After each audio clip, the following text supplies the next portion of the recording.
우리 시간에 하나님의 나라를 이루는 삶이라는 제목으로 하나님 말씀의 은혜를 함께 나누어 보고자 합니다. 여러분, 지난 한 주간 교회 안에서 특별 새벽 부흥회가 있었습니다. 혹시 제목, 주제를 기억하십니까? 네, 맞아요. 하여튼 그런 게 있어요. 그렇죠? 하여튼 뭐 그런 게 있어요. 서 있으라고 하고 또 신발도 벗으라고 하고 하여튼 그런 게 있었는데요. 내 발에서 신을 벗으라. 내가 선고 거룩한 땅이니 신을 벗으라. 라는 주제로 봄 특별 새벽 부흥회가 있었습니다. 내 발에서 신을 벗으라는 하나님의 말씀은 우리들의 삶의 여정에 하나님 나라가 임했으니, 그리고 또 임할 것이니 내 안에 펼쳐진 하나님의 나라를 기억하라고, 하나님 나라에 사는 자녀다운 삶을 살아가라고, 거룩한 삶을 살아가라는 아주 귀한 말씀이었습니다.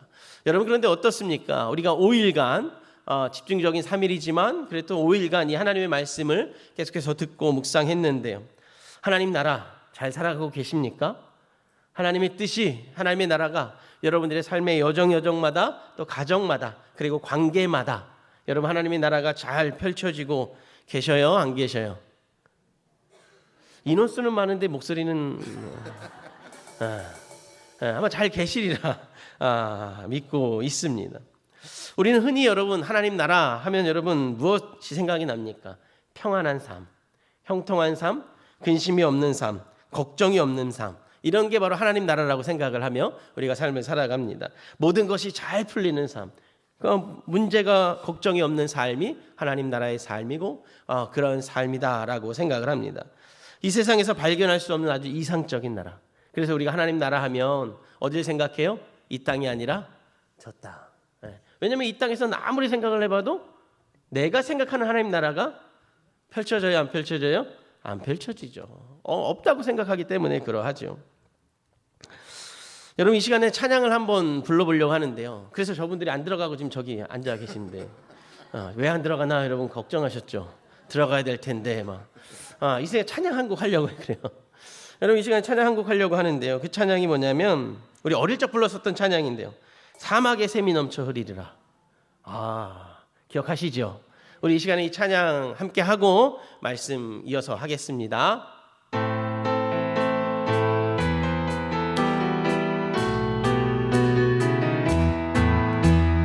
사막에 샘이 넘쳐 흐르리라. 사막에 꽃이 피어 향내 나리라. 주님이 다스릴 그 나라가 되면은 사막이 꽃동산 되리. 사자들이 어린 양과 뛰놀고 어린이도 함께 뒹구는 참 사랑과 기쁨의 그 나라가 이제 속히 오리라. 사막에 숲이 우거지리라. 사막에 예쁜 새들 노래하리라. 주님이 다스릴 그 나라가 되면은 사막이 낙원되리라. 독사굴에 어린이가 손 놓고 장난쳐도 물지 않는 참 사랑과 기쁨의 그 나라가 이제 속히 오리라. 아멘. 아멘이신가요? 아멘. 여러분, 이런 나라가 하나님 나라죠. 너무나도 이상적인 나라. 우리가 꿈꾸는 나라가 하나님 나라. 우리 찬양한 가사와 같은 나라가 하나님 나라입니다. 근데 여러분, 성경을 좀 보니까, 또 성경을 좀 읽어보니까 성경은 우리가 이렇게 상상하는 하나님의 나라가 하나님의 나라다라고 이야기하기도 하지만 또 그렇지 않을 때도 있다고 우리들에게 말씀을 하고 있습니다. 특별히 여러분, 우리가 새벽에 묵상하고 있는 사무엘하 이 다윗의 이야기도 그러하고요. 그리고 우리가 또 수요 하모니 예배 시간에 말씀을 나누고 있는 이 사도행전 이야기도 우리들에게 하나님 나라는 이상적인 것이 아니라 우리 안에 있다고, 지금 우리와 함께하고 있다고 말씀을 하고 있다라는 거예요. 그렇다고 해서 이 찬양이 틀렸다는 이야기는 아닙니다. 그런데 분명한 건 우리의 삶이 지금 고난이고 때로는 근심이고 걱정이 있지만 그럼에도 그 걱정 안에 있는 나에게도 하나님 나라가 펼쳐져 있다라는 걸 말씀을 하고 있다라는 것입니다. 그럼 여러분, 우리는 지금 내 삶에 이 샘이 넘쳐 흐르지 않는 내 삶, 여러분 어떻게 삶을 살아가야, 내가 어떤 생각을 해야 하나님 나라를 이루어가며 삶을 살아갈 수 있을까요?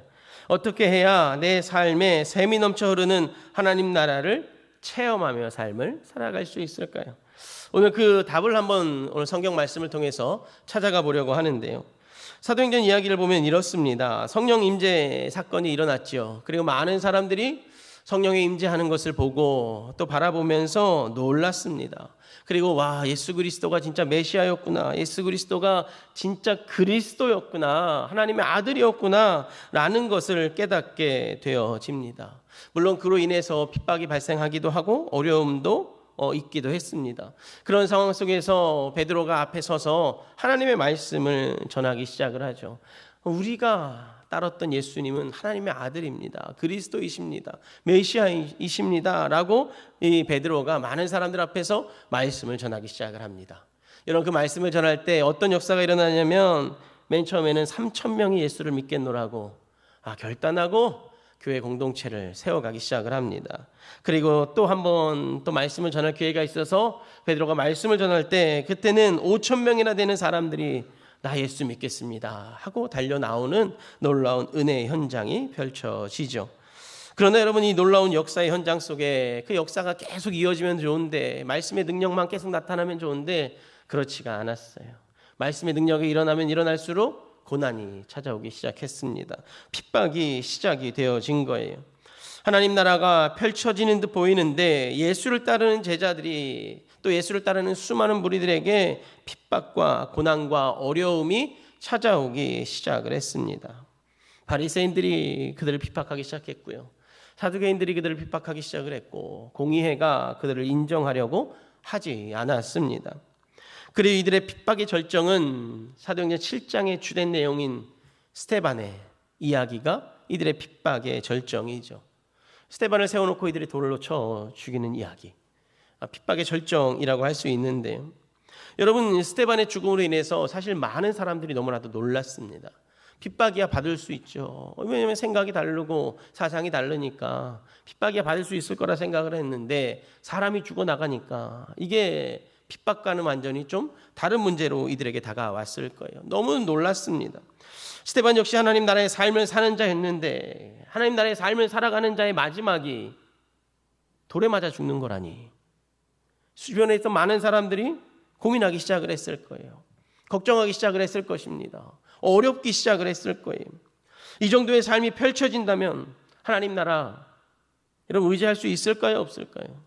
하나님 나라 고집하다 보면 돌 맞아 죽는데 여러분 의지하겠습니까? 하지 못하겠습니까? 의지 못하죠. 꿈꿀 수 있을까요? 아니요, 꿈도 못 꿀 거예요.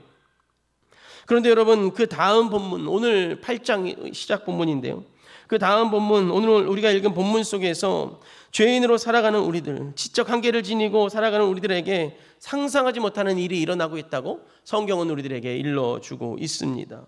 예수를 믿는 자들을 향한 박해로 시작이 되었고, 사도들은 남았지만 모든 믿는 자들은 흩어지는 일들이 벌어지는데요.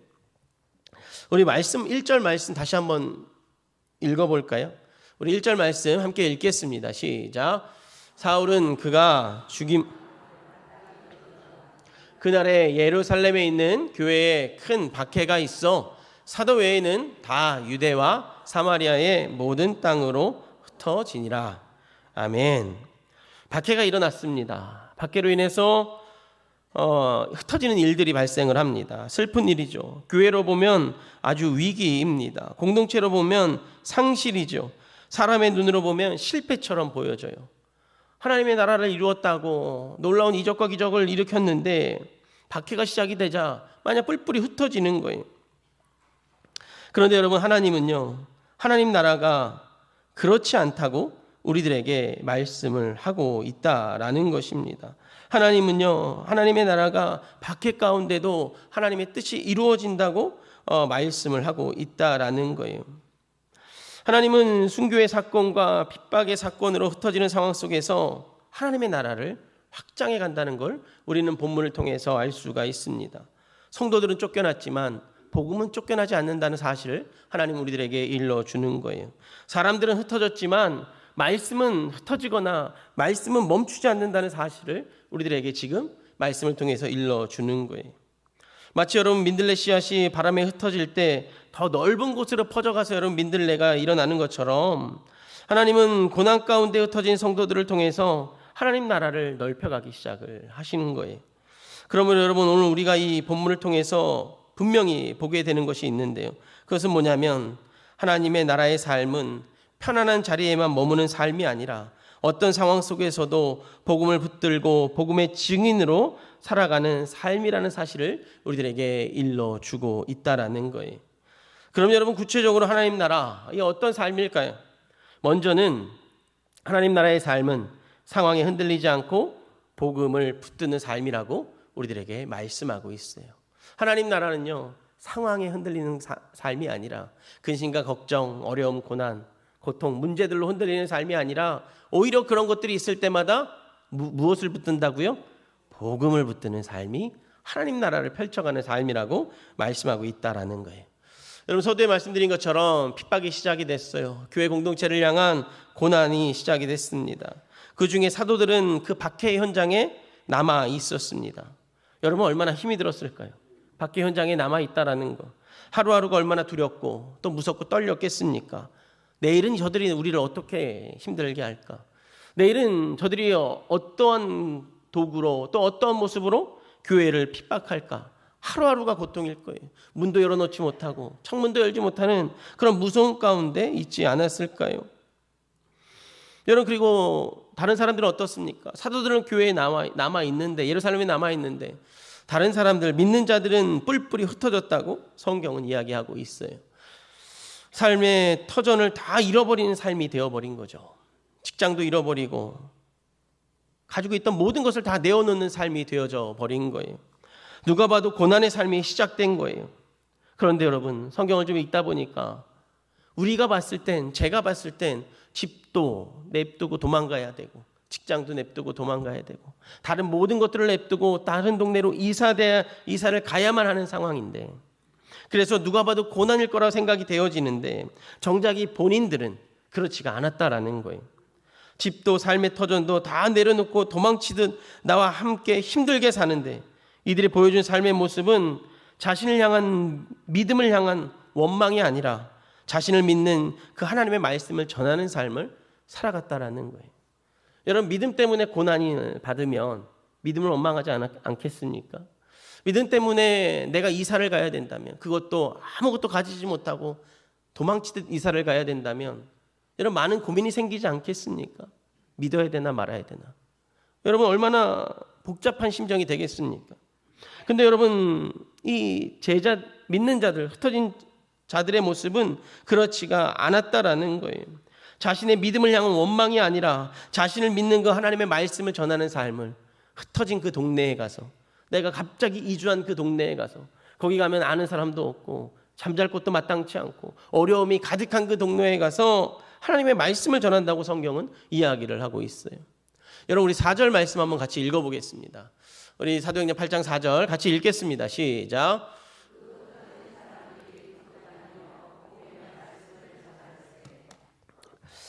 여러분 제자들이 어떤가요? 하루하루 두려움과 오늘은 어떤 박해가 찾아올까라는 두려움 속에서 제자들은 교회를 지켜가고 있었습니다. 이런 상황 속에서 사도 또 흩어진 자들 속에서 우리가 묵상하게 되는 것이 있는데요. 그것은 뭐냐면 하나님의 나라의 삶은 상황이 좋아야만 가능한 삶이 아니라는 거예요. 내가 하나님의 삶을 누리고 내 삶에 하나님 나라가 펼쳐지기를 원하면 내 형편이 좋을 때만 하나님 나라가 이루어지고 내가 근심이 없어질 때만 하나님 나라가 이루어지고 내가 걱정이 없어질 때만 하나님 나라가 이루어지는 것이 아니라는 거예요. 형편이 넉넉해야만 가능한 삶이 아니라는 것입니다. 문제가 없어야만 하나님 나라가 펼쳐지는 거 아니라는 거예요. 하나님 나라의 삶은 어떤 형편 속에서도 복음을 놓치지 않는 삶임을 여러분 꼭 기억하시기를 바랍니다. 사랑하는 성도 여러분, 하나님 나라의 삶을 여러분의 삶 안에 펼쳐지기를 소망하십니까? 그러면 복음을 꼭 붙드시기를 바랍니다. 걱정이 있어도 복음을 먼저 붙들어 보시기를 바라요. 근심이 있어도 말씀을 더 붙드시기를 바라고요. 어려움과 환난이 있다 하더라도 먼저 복음 앞에 서시기를 바랍니다. 그때부터 하나님의 나라가 시작이 되어진다고 성경은 우리들에게 말씀하고 계시기 때문입니다. 여러분, 우리들도 마찬가지죠. 삶에 예기치 않은 문제가 얼마든지 생길 수 있습니다. 때론요, 건강이 무너질 수도 있고, 때로는 사랑하는 사람들과의 관계 속에서 상처를 받으며 삶을 살아갈 수도 있습니다. 또 직장과 현실의 무게 때문에 믿음이 흔들리는 일도 우리 안에 있을 수 있죠. 그러나 하나님 나라를 이루는 삶을 살아야 하는 자는 그때그때마다 하나님 나라를 붙들어야 된다고, 말씀을 붙들어야 한다고 성경은 말씀하고 계십니다. 환경이 나를 흔들 수 있어도 복음으로 일어난 하나님 나라는 빼앗아 갈 수 없기 때문에 아무리 어려운 환경이 있다 하더라도 하나님 나라 의지하며 삶을 살아가라고 성경 우리들에게 말씀하고 있는 거예요. 여러분, 구약 성경에 보면, 창세기 보면 요셉이라는 인물이 등장을 하는데요. 여러분, 요셉이 어떻습니까? 참 불쌍하지 않습니까? 요셉의 여정을 보면 정말 이렇게 불쌍한 사람도 사실 별로 없어요. 형제들에게 버림을 받잖아요. 형제들에게 버림을 받아서 노예가 돼서 애굽으로 팔려갑니다. 남들은 그의 인생을 보고 얼마나 불쌍해, 고난한 인생이 되었구나 라고 생각을 합니다. 불쌍한 인생이라고 생각을 하는데 전혀 무리가 없죠. 노예로 팔려가, 억울한데 감옥 가, 얼마나 힘들고 지친 인생입니까? 그런데 여러분, 정작 그 요셉의 삶의 여정을 좀 들여다보면 그는 누구보다도 형통한 삶을 살아가고 있습니다. 옥에 있을 때도 그는 형통해요. 우리는 옥에 있는 요셉을 보면서 불쌍하다 생각을 하지만 정작 옥에 있는 요셉은 하나님으로 인해서 형통한 삶을 살아가는 거예요. 노예로 팔려가서 노예가 됐네, 아버지를 떠났네, 가족을 잃어버렸네 하면서 여러분, 우리는 불쌍하다 생각을 하지만 정작 요셉은 노예의 생활일지언정 그 안에서 하나님의 은혜로 형통한 삶을, 하나님의 은혜를 누리는 삶을 살아가고 있다라는 겁니다. 근데 여러분, 그건요, 요셉만 인정하는 삶이 아니에요. 요셉의 주변에 있던 모든 자들이 요셉을 통해서 요셉과 함께하는 하나님을 보게 되어지죠. 그리고 뭐라고 합니까? 야, 요셉아, 너와 함께하는 하나님을 보니까, 그리고 너와 함께하는 자들을 보니까 하나님으로 말미암아, 너로 말미암아 주변이 형평해지더라 라고 이야기를 하고 요셉을 인정하기까지 합니다. 요셉을 통해 하나님의 권능을 인정하기까지 하죠. 그럼 여러분, 요셉이 어떻게 이런 삶을 살아갈 수 있었을까요? 그는 환경을 보지 않았어요. 근심을 보지 않았어요. 걱정을 보지 않았어요. 자신의 삶의 고통을 보지 않았고요. 아픔을 보지 않았어요. 그가 한 건 오로지 한 가지예요. 하나님을 향한 믿음을 포기하지 않았어요. 형들이 나를 팔았을 때 형들 욕하지 않았거든요. 하나님을 바라봤어요. 보디발의 집에 팔려갔을 때 형들을 욕하지 않았어요. 자신의 인생을 원망하지 않았어요. 하나님 아래에 있었어요. 심지어 감옥에 갔을 때도 감옥에 보낸 보디발을 원망하지 않았어요. 그냥 하나님을 붙들었어요. 하나님의 말씀, 하나님을 의지했어요.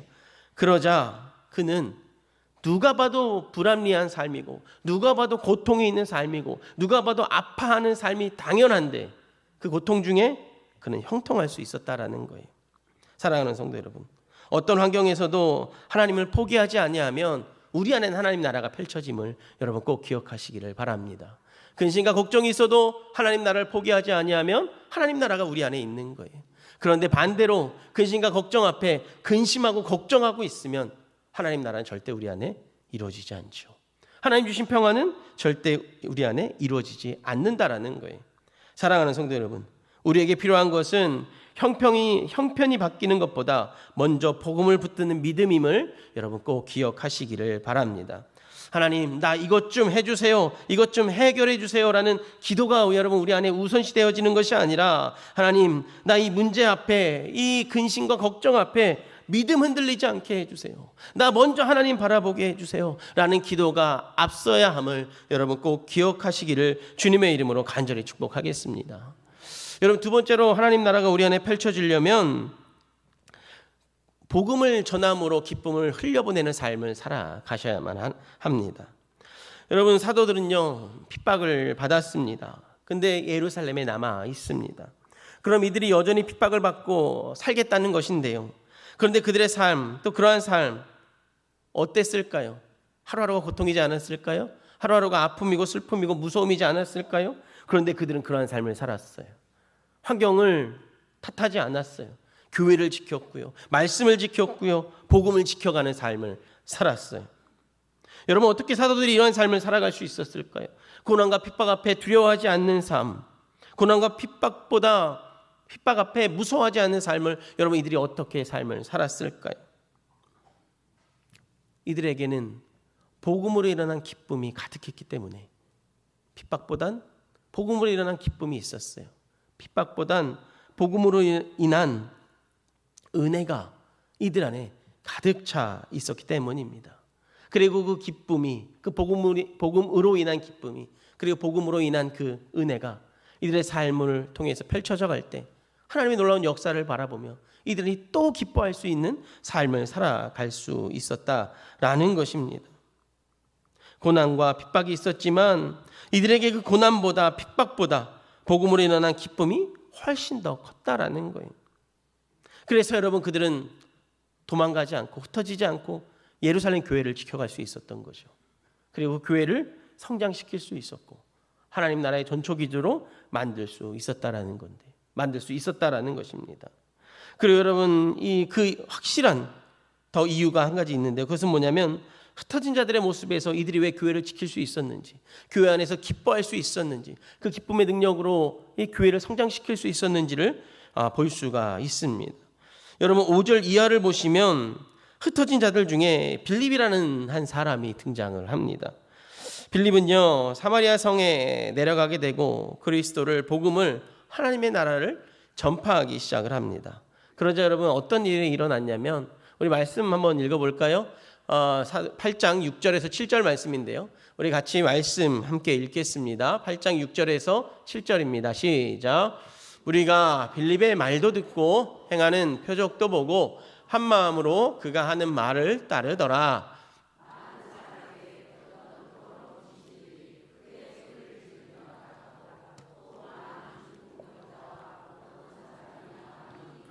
아멘. 여러분 복음이 전파되자 더러운 귀신들이 떠나가는 일들이 막 일어나는 거예요. 복음이 전파되니까 중풍병자가 일어나고요. 복음이 전파되니까 못 걷는 사람이 걷기 시작하는 일들이 일어나는 거예요. 그리고 여러분 무엇보다 8절을 보시면 이렇게 쓰여져 있어요. 그 성에 기쁨이 있더라 라고 쓰여져 있어요. 저는 이 8절 말씀을 묵상하면서 하나님 나라의 삶을 살아야 하는 이유가 바로 여기에 있구나, 이 8절 안에 있구나라는 생각을 하게 되었습니다. 여러분 우리가 복음을 전하고 또 전하는 이유는 우리 안에 기쁨이 임하기 때문입니다. 우리 안에 큰 기쁨이 임하기 때문입니다. 여러분 왜 그럴까요? 복음은 사람을 살리는 소식이기 때문에 그래요. 생명을 살리는 소식이기 때문에 그렇습니다. 여러분 복음은요 묶인 것을 풀어주고요 어두운 것을 밝히고 절망 속에서 소망을 주는 아주 복된 소식이기 때문에 그렇습니다. 무엇보다 하나님 나라가 임하면 진정한 회복이 일어나는 놀라운 소식이 바로 복음이기 때문에 그러합니다. 지금 여러분 이 모든 것들이 우리들의 삶을, 나와 함께하는 자들을, 내가 사는 마을을 기쁘게 하기 때문에 그래요. 그래서 여러분 좀 전에 우리가 8절 말씀 본 것처럼 그 성에 큰 기쁨이 찾아왔던 거예요. 그 성에 복음이 시작이 되니까, 복음이 전파되니까 하나님 나라가 이루어지고, 하나님 나라가 이루어지니까 서로 기뻐서 그 큰 성에, 사마리아 성에 기쁨이 채워지는 놀라운 역사가 일어나게 되는 거죠. 사랑하는 성도 여러분, 하나님 나라의 삶은 나 혼자 은혜 받고 끝나는 삶이 아니에요. 나로 인해 내 주변이 복음의 기쁨이 누리는 삶임을 여러분 꼭 기억하시기를 바랍니다. 나로 인해 내 가정에 복음의 기쁨이 흘러가야 하는 거예요. 나로 인해 내 일터에 복음의 기쁨이 흘러가야 되고요. 나로 인해 내가 서 있는 곳마다, 환경마다 복음의 기쁨이 흘러가야 하는 것입니다. 여러분 빌립이 사마리아 성에 가져간 것은 자기의 생각이 아니었어요. 자기의 고집이 아니었고요. 자기의 뜻이 아니었습니다. 자기의 능력도 아니었어요. 빌립이 사마리아 성에 가져간 건 오직 복음이었어요. 말씀이었어요. 복음만 가져갔고 그 복음만 전했으며 그 성에 복음으로 말미암아 하나님 나라가 펼쳐졌고 그로 인해서 기쁨이 가득하게 되어진 거예요. 사랑하는 성도 여러분, 여러분의 삶의 여정에 기쁨이 가득하길 원하십니까? 그러면 복음을 전하시기를 바랍니다. 하나님 나라를 전하시기를 바랍니다. 하나님 나라를 여러분 먼저 살아가시고 그 하나님 나라를 마음껏 전해보시기 바랍니다. 그때 여러분 진정한 기쁨을 누릴 수 있어요. 진정한 은혜를 누릴 수가 있습니다. 여러분 옆 사람에게 우리 이렇게 한번 이야기해 주실래요? 나로 인해 집사님이 복받기 원합니다. 시작. 나로 인해 집사님이 복받기 원합니다. 나로 인해 옆에 계신 분이 복받기를 원합니다. 그럼 여러분 내가 먼저 하나님 나라가 펼쳐져야 되겠죠. 내 안에 하나님 나라가 펼쳐지면 나로 인해 내 주변에 하나님 나라가 펼쳐지는 거예요. 그러면 나도 기쁘고 내 옆 사람도 기쁘고, 그러면 성경에 나와 있는 것처럼 사마리아 성이 기쁜 것처럼 내가 만나는, 내가 살아가는 모든 상황이 기쁨으로 가득 채워지는 거예요. 말씀을 정리하겠습니다. 사랑하는 성도 여러분, 예루살렘 교회는요 박해를 만났어요. 사도들은 남았지만 여전히 박해의 현장 속에 있었고요. 성도들은 흩어져 버렸습니다. 모든 것이 무너진 것처럼 보여지게 됩니다. 그런데 하나님은 그 흩어짐 속에서 일하기 시작하셨어요. 그리고 하나님 나라는 확장되어졌고요. 확장된 곳곳마다 세상에서 누려보지 못한 큰 하나님의 기쁨을 누리게 되어지는 역사가 시작이 되었습니다. 사랑하는 성도 여러분, 혹시 오늘 우리들의 삶의 여정에 또 삶의 모습에 흩어짐이 있으십니까? 예상하지 못한 변화로 걱정과 근심이 여러분 안에 가득 차 있지는 않으십니까? 여러분 만약 그렇다면 낙심만 하지 않기를 바랍니다. 낙심만 하지 마시기를 바랍니다. 하나님은 내가 흔들리고 있을 때 그 자리에서 분명히 일하시기 때문입니다. 그러니 나라 걱정, 자녀 걱정, 또 손주 걱정, 경제 걱정 할 수 있지요. 그런데요 여러분, 그럼에도 나에게 펼쳐진 하나님의 나라, 그 하나님의 나라가 있음을 여러분 먼저 기억하시기를 바랍니다. 그래서 여러분 그 걱정의 자리에서 나를 향한 하나님의 은혜, 하나님의 나라를 생각하며 그 하나님 나라로 인해 기쁨을 흘려보내는 삶을 살아가시기를 주님의 이름으로 간절히 축복하겠습니다. 고난이 있을 수 있어요. 삶의 여정에 어떻게 고난이 없겠습니까? 고난 분명히 있습니다. 그러나 그 고난보다 더 큰 하나님의 나라가 우리 안에 있음을 여러분 기억하며 희망의 삶을 살아가시기를 주의 이름으로 간절히 축복하겠습니다.